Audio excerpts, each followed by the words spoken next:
Welcome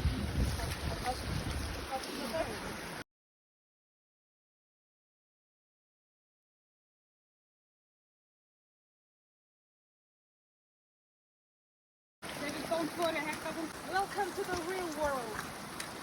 It's tough, but I like it. Ay молодец.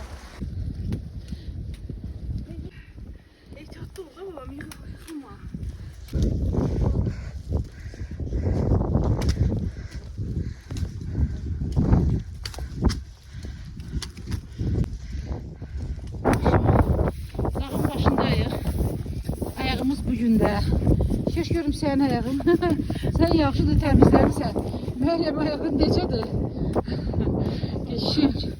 Mənki vəbşi hərəsi 1 kilo. Bəlkə də 2.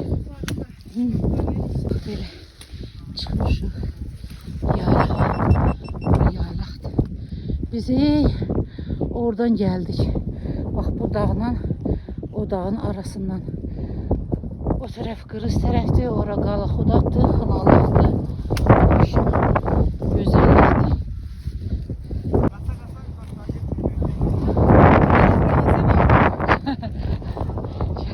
Necədir işte?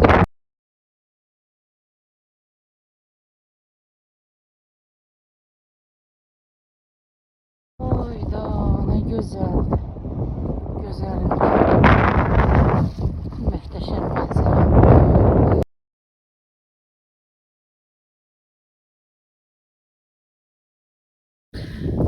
Bu da terapiyanın bir növüdür.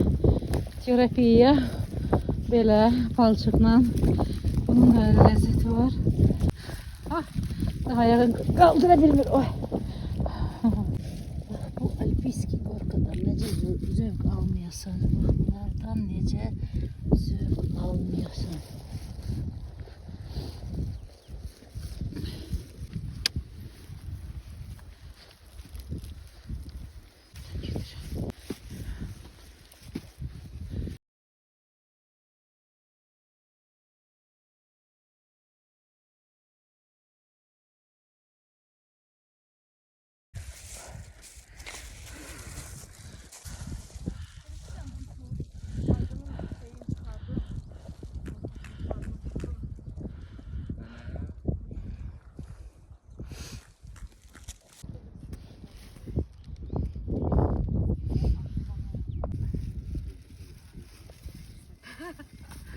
Bak ben hep palçığın içindeyim.